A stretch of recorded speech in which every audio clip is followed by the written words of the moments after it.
السلام عليكم ورحمة الله وبركاته إن الحمد لله والصلاة والسلام على رسول الله أما بعد প্রিয় মুসলিম ভাইয়েরা, আমাদের আলোচনা চলছিল সমাজে প্রচলিত বড় শিরক নিয়ে।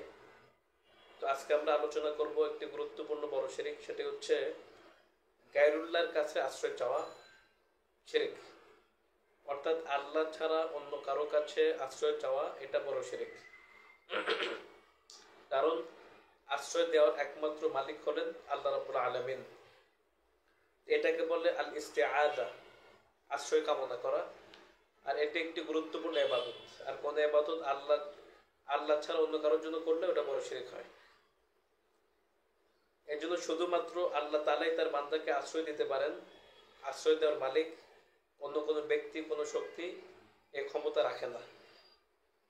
এর জন্য সূরা নাস এবং ফালাকে আল্লাহর কাছেই আশ্রয় চাইতে বলা হয়েছে।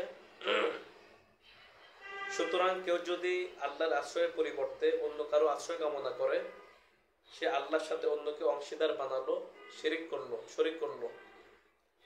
তো আল্লাহ তাআলা পবিত্র কোরআনে আল্লাহ ব্যতীত অন্য কারো নিকট আশ্রয় চাওয়ার নিন্দা করেছেন। তিনি ইরশাদ করেছেন, ওয়া আন্নাহু কানা রিজালুম মিনাল ইনসি ইয়াউযুনা বিরিজালিম মিনাল জিন্নি ফাযাদুহুম রাহাকা। সূরা জিন 6 নম্বর আয়াত। মানুষের মধ্য থেকে কিছু সংখ্যক লোক কতিপয় জিনের কাছে আশ্রয় চাইছিল। এর ফলে জিনদের গর্ব ও অহমিকা আরো অনেক বেড়ে গিয়েছিল। এবং এ সম্পর্কে হাদিস ইরশাদ হয়েছে, হাদিসে আছে সহিহ মুসলিম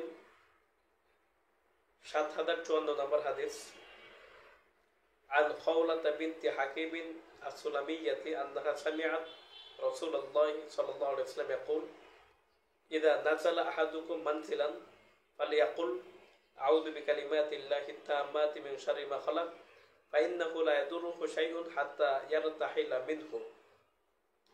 খাওলা বিনতে হাকিম as-সুলামিয়া থেকে বর্ণিত, তিনি বলেন, তিনি রাসূলুল্লাহ সাল্লাল্লাহু আলাইহি ওয়াসাল্লামকে বলতে শুনেছেন, যে ব্যক্তি কোনো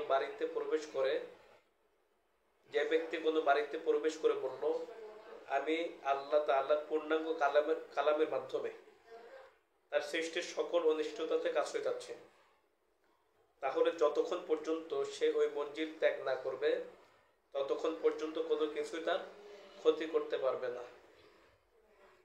এই জন্য আমরা একমাত্র আল্লাহর কাছে আশ্রয় চাবো, অন্য কারো কাছে আশ্রয় চাবো না। এটা একটি বড় শিরক।